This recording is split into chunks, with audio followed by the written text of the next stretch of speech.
Picture this. It's 1946. The swastika flies over London. Moscow lies in ruins. America stands alone across the Atlantic, watching Europe fall into darkness. This is the nightmare scenario historians have studied for decades. What if Germany had won World War II? Today, you're going to see exactly what that world would look like. We'll walk through the military victories Hitler needed, the immediate aftermath of triumph, and the dark reality of life under permanent fascist rule. This isn't science fiction. Everything you'll hear comes from actual planning documents, historical research, and expert analysis. We're looking at what the Germans themselves intended to do. And I have to warn you, this gets dark, really dark. Let's start with the hardest question. Could Germany actually have won? Here's what you need to understand first. Most historians agree that after 1941, Germany could not win World War II. Not couldn't easily win. Couldn't win at all. The numbers tell the story. Germany faced the combined industrial might of the Soviet Union, the British Empire, and the United States. The math was simple and brutal. America alone controlled 40% of the global industrial capacity. The U.S. produced 96,000 tanks in 1944. Germany made 17,300.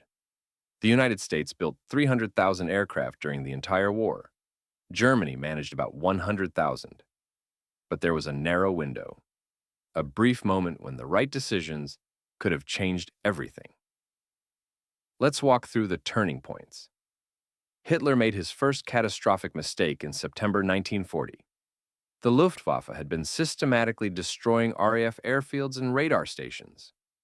Fighter Command was bleeding pilots and planes. Churchill later admitted the RAF had reached its lowest ebb, short of men and machines. Then, Hitler switched targets. He ordered the Luftwaffe to bomb London, instead of continuing to hammer the airfields. This gave the RAF time to recover. Researchers at York St. John University ran the numbers using mathematical modeling. They found that with just 2 changes, Germany's victory probability could have jumped from 10% to 66%. What changes? Start the campaign 3 weeks earlier. Keep hitting the airfields through September and October.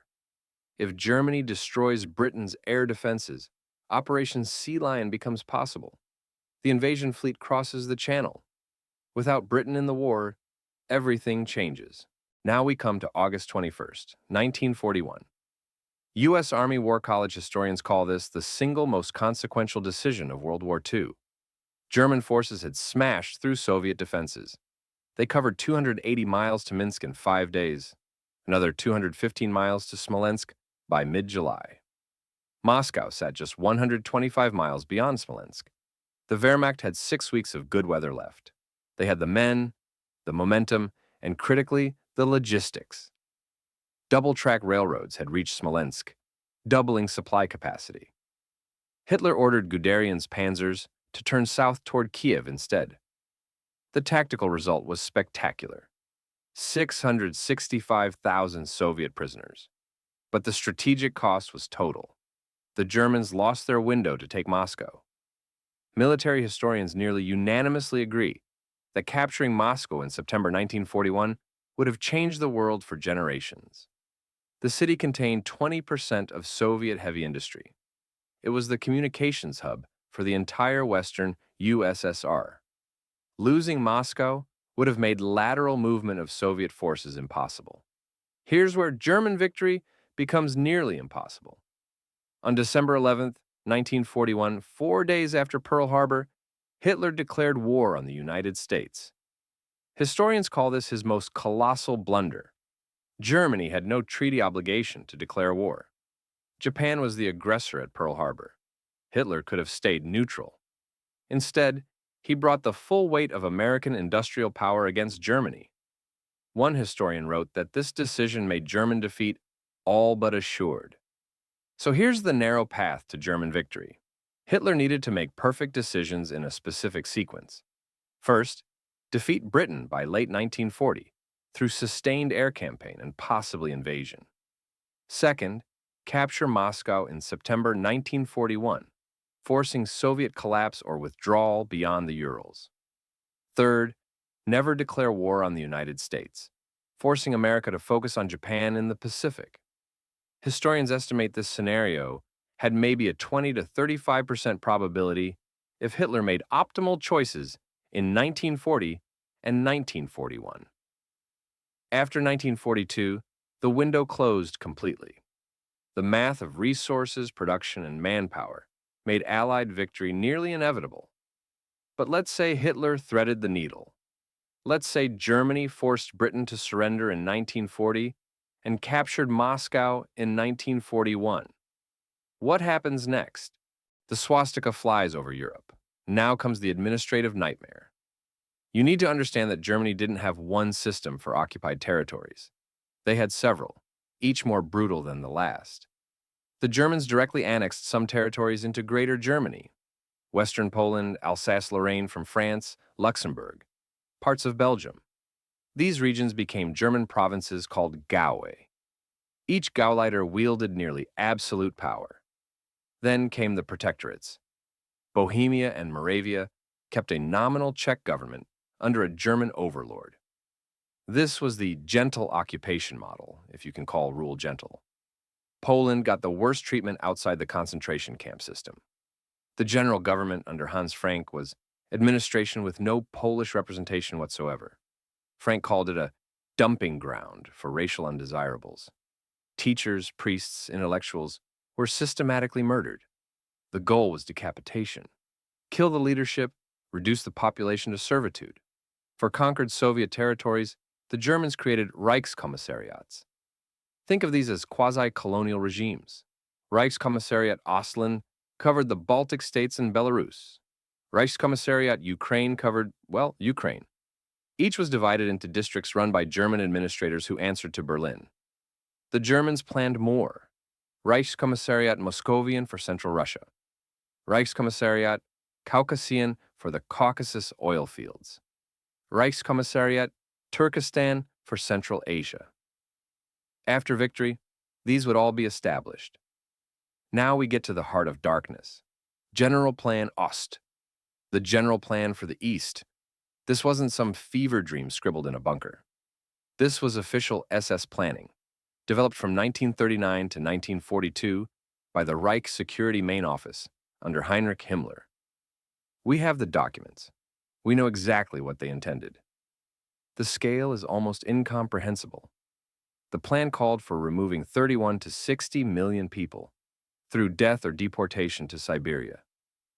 Let that number sink in. 60 million human beings. The plan targeted specific percentages by ethnicity. Remove 80 to 85% of Poles. Remove 85% of Lithuanians. Remove 75% of Belarusians. Remove 65% of Western Ukrainians. Half of Czechs, Latvians, and Estonians would be expelled or killed. Then German settlers would move in. 10 to 12 million Germans over 25 to 30 years. They would establish villages in a honeycomb pattern based on something called central place theory. Main villages of 600 people, satellite villages of 300.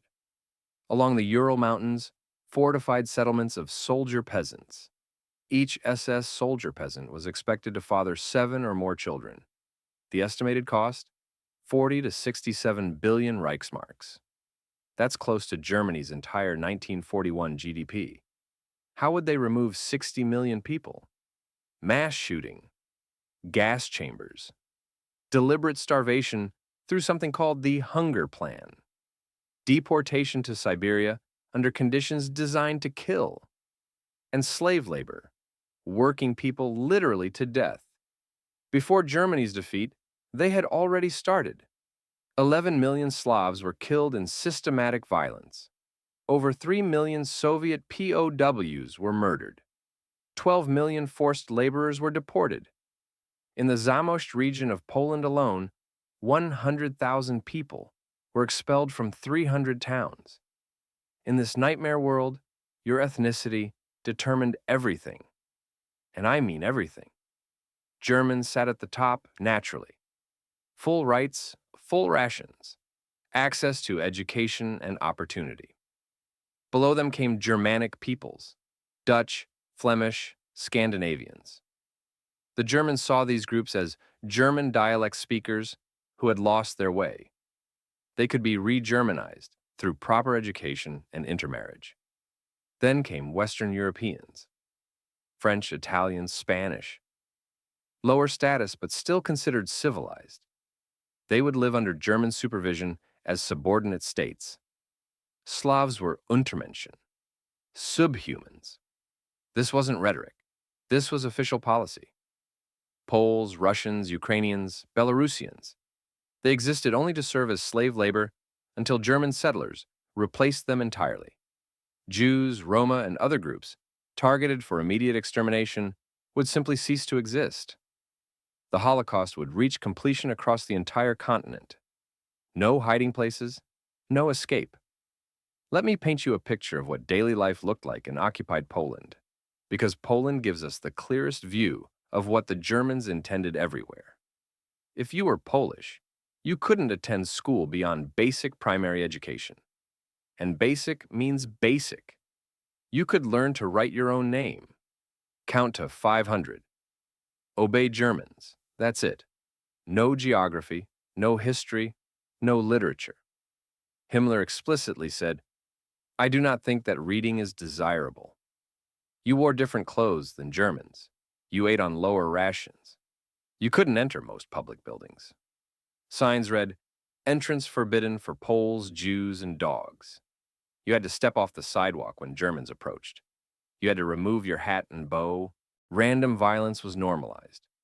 German police could beat or kill you without consequence. Your property could be seized at any moment. Children could be kidnapped if they looked racially valuable enough for Germanization. If you were Jewish, you were already in a ghetto or dead. Yellow star, mandatory. Starvation rations below survival levels. Waiting for transport to the gas chambers. This was the system already operating in occupied territories during the war. After German victory, this would expand and intensify across all of Eastern Europe. The Germans needed to extract wealth from occupied territories to support their war economy and growing empire. But here's the surprising part. They were terrible at it. Occupied territories had an economy roughly twice the size of Germany's. Yet Germany extracted less than 30% of war expenditures from these territories. They should have gotten around 40% if exploitation was even moderately efficient. Why the failure? Brutal occupation policies reduced productivity. You can't work efficiently when you're starving. The hunger plan killed millions who could have been productive workers. Partisan warfare created security costs that often exceeded economic benefits. The sheer chaos of competing bureaucracies created administrative nightmares. Western Europe was relatively successful. Norway lost 40% of national income by 1943. Two-thirds of French trains carried goods to Germany by 1941. But even there, extraction fell below projections. Eastern Europe was catastrophic. The Germans characterized their policy as plundering rather than production. They took everything movable and let the population starve. This triggered massive resistance, requiring huge occupation forces. The destruction was so complete that post-war recovery would have been nearly impossible. Now, we come to the cracks in the foundation. Let's talk about what happens when Hitler dies. Hitler named Hermann Göring as his official successor in 1939. This designation was reinforced in 1940, and again by secret decree in 1941. Göring held the title of Reichsmarschall. He commanded the Luftwaffe. He ran the four-year plan economic program.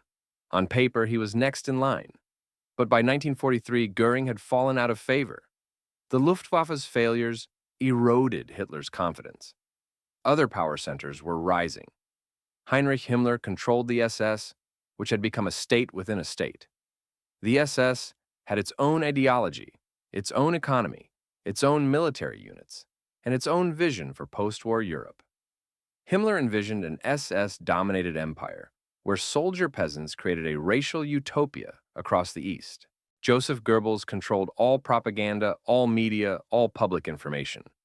He was one of the few who remained in Hitler's favor until the very end. His vision was total thought control, a propaganda state where the party shaped every aspect of consciousness. Martin Bormann served as Hitler's personal secretary and controlled access to the Führer. By 1944, he was arguably the most powerful man in Germany after Hitler himself. One historian wrote, "Falling out of favor with Bormann meant that access to Hitler was cut off. Bormann wanted party supremacy over all other institutions. Albert Speer ran armaments production and was Hitler's chief architect. He had grand plans to rebuild Berlin as Germania, a world capital of monumental architecture. His vision was technocratic efficiency. Here's the problem. These men hated each other. When Speer fell ill in 1944, Bormann, Goebbels, and others formed what Speer called a secret cabal to overthrow him. Speer believed Himmler was planning to have him assassinated in the SS hospital where he was being treated. The rivalry between the SS and the Wehrmacht created constant tension. Traditional Prussian military culture clashed with SS ideological fanaticism. Both committed war crimes, but their institutional cultures and loyalties were fundamentally different. There was no succession mechanism. Hitler's cult of personality made planning for his death almost impossible. The mystique of the leader required treating him as unique. Raising the question of succession would undermine his authority. What happens when Hitler dies of natural causes in, say, 1955? You get a succession crisis that probably explodes into civil war. The SS has Waffen-SS military units. The Wehrmacht has the regular army. The party apparatus has the Gauleiters controlling regions. These factions have incompatible visions and no way to resolve disputes without Hitler as final arbiter. Let's talk about money because Germany's economy was a disaster waiting to happen. From 1933 to 1939, the government took in 62 billion Reichsmarks in revenue. It spent 101 billion. 60% went to rearmament. The national debt reached 38 billion Reichsmarks by 1939. How did they hide this? Through something called MIFO bills. These were secret government IOUs issued through a dummy corporation. The scheme let them circumvent laws against direct government financing. At Nuremberg, prosecutors called it a swindling venture on a national scale. By September 1939, the economy was in crisis. Researchers describe it as like a balloon that couldn't be tied off. The choice was stark: stop and deflate, which meant depression and political crisis, or keep inflating until it pops, which meant war. The Germans chose war. The four-year plan, launched in 1936, was supposed to achieve economic self-sufficiency. It failed spectacularly. Synthetic fuel production reached 700,000 to 800,000 tons. The goal was 3 million tons. Rubber production reached several thousand tons. The goal was 70,000 to 80,000 tons. Iron ore increased from 2.5 to 7 million tons. The goal was 20 to 30 million tons. Germany remained desperately dependent on imports: oil from Romania, iron ore from Sweden, tungsten from Spain and Portugal, grain from the Soviet Union until the 1941 invasion. This dependence never ended. Here's the fatal flaw. The economic model required continuous conquest. They financed spending through plunder from occupied territories. But as we saw, they were bad at exploitation. They extracted less than 30% of what they needed. The occupation itself was expensive. Partisan resistance required huge military commitments. Without continuous territorial expansion and plunder, the economic model collapses. But you can't expand forever. Eventually, you run out of neighbors to conquer. How long could this system last? Most economic historians say 10 to 15 years maximum. By the 1970s, probably earlier, the accumulated contradictions would force a crisis, either hyperinflation as they print money to cover debts, or depression as they impose austerity, or both in some nightmarish combination. Here's something most people don't understand about Germany. It wasn't a smoothly functioning totalitarian machine. It was chaos. Historians call it a polycratic system, multiple power centers with overlapping and contradictory responsibilities. Hitler deliberately fostered this competition. He gave officials conflicting orders. He placed people in positions with overlapping duties. He communicated verbally to maintain deniability. Why? Because it kept everyone fighting each other instead of challenging him. Ian Kershaw describes Hitler as a lazy dictator with absolute power but little energy to use it day to day. He expected subordinates to work towards the Führer, taking initiative based on what they thought he wanted. This created what historians call cumulative radicalization. Factions competed to prove their loyalty by proposing ever more extreme policies. The competition drove escalating brutality. One historian wrote, "All that kept Germany together was the charismatic leader. Take away Hitler, and the system loses its center." The competing factions have no mechanism for resolving disputes. Could this chaos maintain coherence in peacetime? Almost certainly not. War provided external unity, an enemy to fight, territories to conquer, resources to plunder. Without that external pressure, the internal contradictions would tear the regime apart. This brings us to the question of resistance, because the underground war would rage for decades. During World War II, resistance movements operated across occupied Europe. The Polish Home Army had 400,000 members. Yugoslav partisans grew to 650,000. Soviet partisans numbered over 550,000. French resistance had 200,000 activists, with another 300,000 substantial participants. These movements survived because they had Allied support, weapons drops, intelligence coordination, evacuation routes, hope of liberation. In a world where Germany wins, that support vanishes. Britain is defeated or neutered. America is across the ocean. The Soviet Union is destroyed. There's no Allied power to drop supplies or coordinate operations. But resistance wouldn't disappear. It would transform. In mountainous terrain like Yugoslavia and the Caucasus, guerrilla warfare would continue for decades. In the Baltic states, Forest Brothers resistance continued into the 1960s against Soviet occupation. Similar movements would fight occupation. Urban resistance would transition to underground cells, sabotage, and assassination. The occupation would never feel secure. Every German administrator would need bodyguards. Every economic installation would need protection. The costs would be enormous. Poland would be the heart of resistance. With 80 to 85% of the population marked for removal or death, the Polish people would have nothing to lose. The underground would never surrender. The Germans would face continuous partisan warfare, requiring massive occupation forces. Over time, active military resistance would diminish. You can't sustain guerrilla war indefinitely without hope of victory. But cultural resistance would persist. Underground schools teaching forbidden languages and history. Secret printing presses, networks preserving national identity. The Germans would control the surface, but they would never control the hearts and minds of the conquered peoples. Picture the world in 1950 after victory. Two empires dominate the globe. Germany controls all of Europe from the Atlantic to the Urals. German settlers are moving into cleared territories in the east. The swastika flies over former Soviet lands. North Africa is under German control. The Middle East is contested. Japan controls East Asia and the Pacific.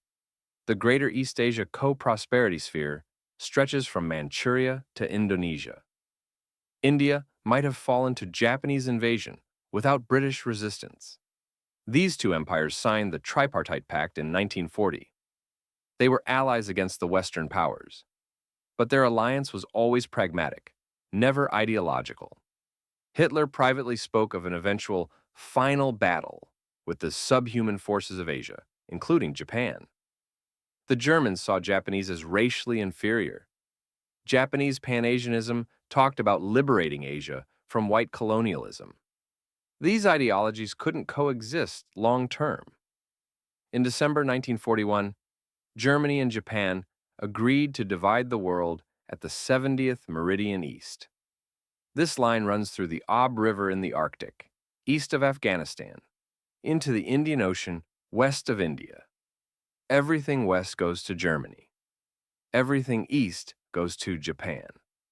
But competition would be inevitable. The Middle East sits right on the boundary. Oil is there. Both empires need oil desperately. German synthetic fuel production never met requirements. Japan's entire war machine depends on oil from the Dutch East Indies and potentially the Middle East. Most alternate history scenarios depict an eventual Japanese Cold War. Philip K. Dick's novel, The Man in the High Castle, shows this tension by 1962. Nuclear weapons create mutual deterrence. Proxy wars rage in contested regions. A space race begins. The threat of nuclear war looms. But here's a crucial asymmetry. Germany would dominate any long-term competition. Europe was more industrialized than Asia in the 1940s. Germany's economic base was stronger. Japan would be the junior partner, and that imbalance would create tension. The more plausible scenario involves 3 power blocks, not 2. The United States doesn't disappear. America remains across the Atlantic with its industrial might intact. The U.S. controls the Western Hemisphere. Potentially, Britain's government in exile operates from Canada. The Royal Navy evacuated. So you have dominated Europe, Japanese-dominated Asia, and American-dominated Western Hemisphere. Geographic separation prevents direct conventional warfare. Nuclear weapons create deterrence. The Cold War becomes a 3-way standoff with proxy wars in Africa, the Middle East, and Latin America. The Americans would maintain the moral high ground as the last major democracy. This would create opportunities for intelligence work, propaganda, and support for resistance movements. The Voice of America would broadcast into occupied Europe. Underground railroads would evacuate refugees. A space race would develop. All 3 powers would compete for technological supremacy. The moon landing becomes not American triumph, but a 3-way competition. Probably Germany reaches the moon first with their emphasis on rocketry and Wernher von Braun's team. Here's what most alternate history gets wrong. They assume the empire would last, that Germany would remain a superpower for the rest of the 20th century. But nothing in history supports that assumption. The Soviet Union, which had a more rational economic model and genuine autarky, collapsed after 70 years.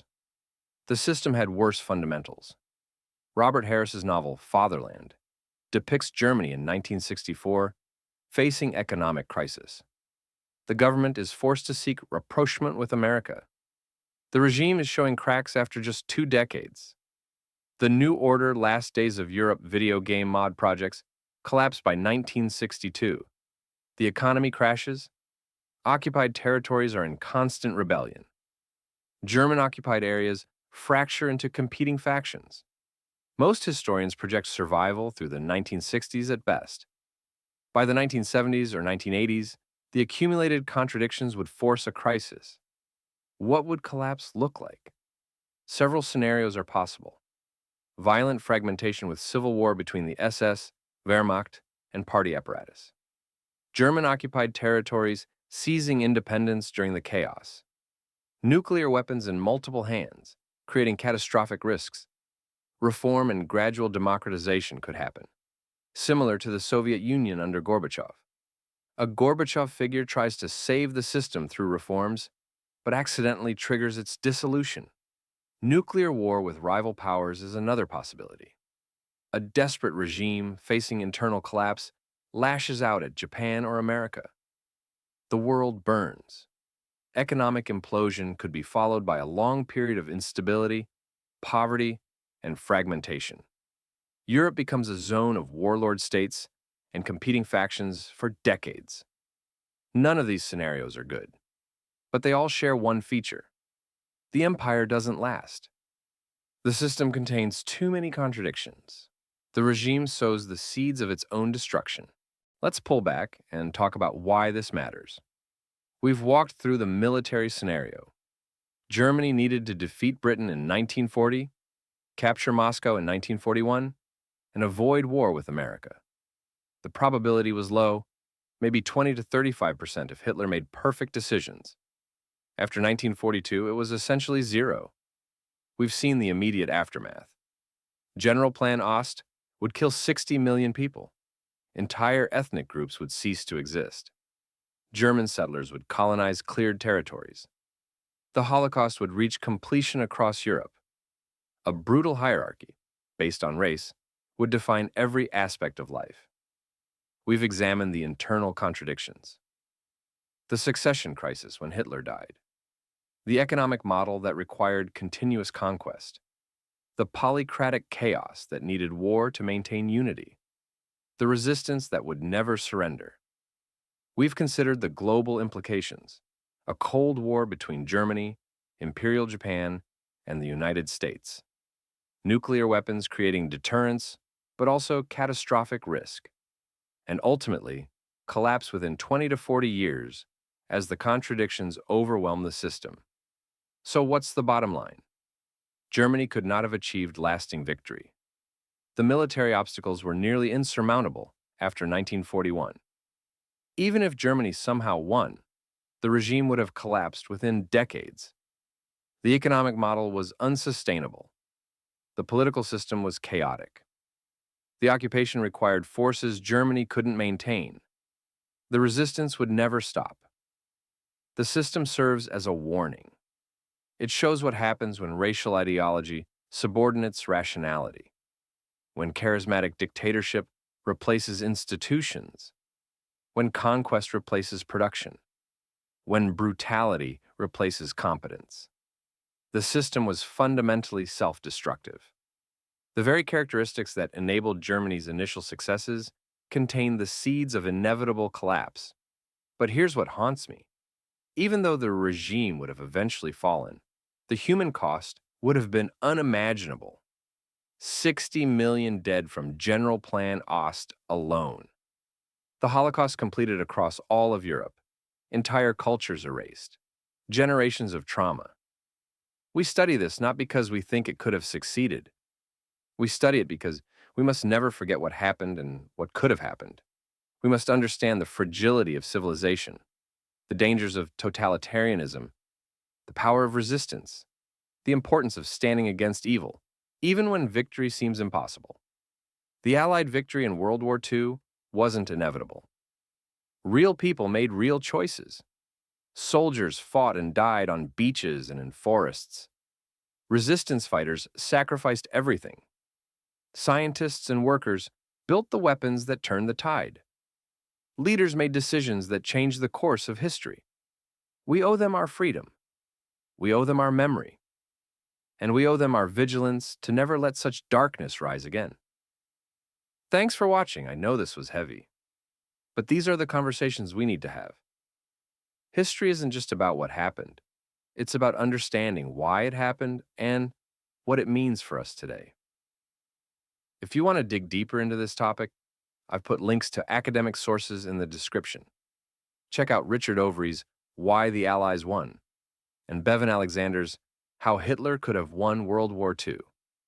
These historians do serious work examining both the actual history and the counterfactuals. Take care of yourselves. Remember that knowledge is power. And never forget that ordinary people doing extraordinary things defeated the darkest evil the modern world has known. See you in the next one.